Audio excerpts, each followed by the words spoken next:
trūks naudas. Padalīsies ar savu personīgo pieredzi, kad ilgus gadus savā uzņēmēja darbībā es izmantoju tādu lietu, kad es laiku skatījos, kur aizņemties naudu un kā to naudu pēc tam pielietot. Tas bija tāds mans fokus prāta.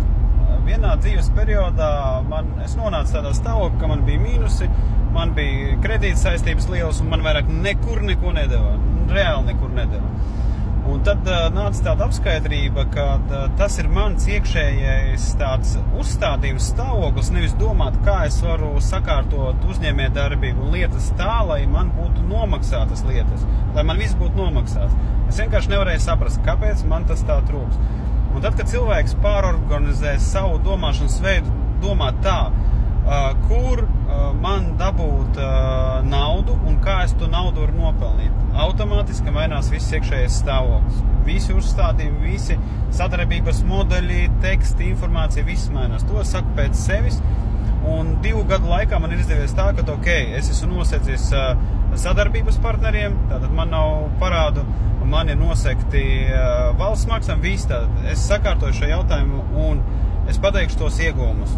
Ieguvumi ir tādi, ka tas ir emocionāls tāds atbrīvojums, kad man iekšē rodas spējas, ka, es to izdarīju. Man izdevās sakārtot šo jautājumu un uzstādīt savu prātu, domāt, kā atrast naudu, kā viņu nopelnīt, kā uztaisīt tā, lai cilvēki gribētu man maksāt šo te naudu.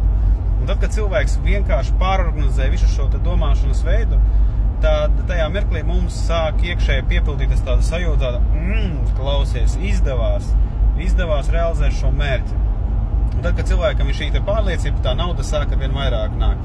Tāpēc tajā mirklī, kad mums galvā ir trūks naudas, mēs par to pārdzīvojam, mēs satraucamies par to. Tas nozīmē, ka mūsu prāts ir iekritis tādā ciklā, kuru vajag pamainīt uz to, kas man ir jāizdara, lai cilvēki gribētu man samaksāt naudu. Kas man ir jāizdara un kā man ir jāizdara, lai viņi ar prieku vēl samaksātu, vai varbūt piemaksāt par tām lietām, lai tas viss notiekās.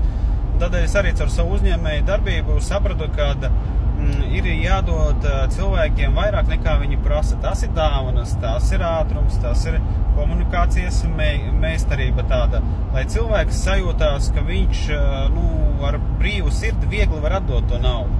Un cilvēki ir gatavi vairāk piemaksāt to naudu. Ja mēs iekšēji sākam ar šo stāvokli tendēt uz cilvēku sadarbību, uz tādu realizēšanu, tā, lai cilvēkam būtu labi sadarbībā ar mums.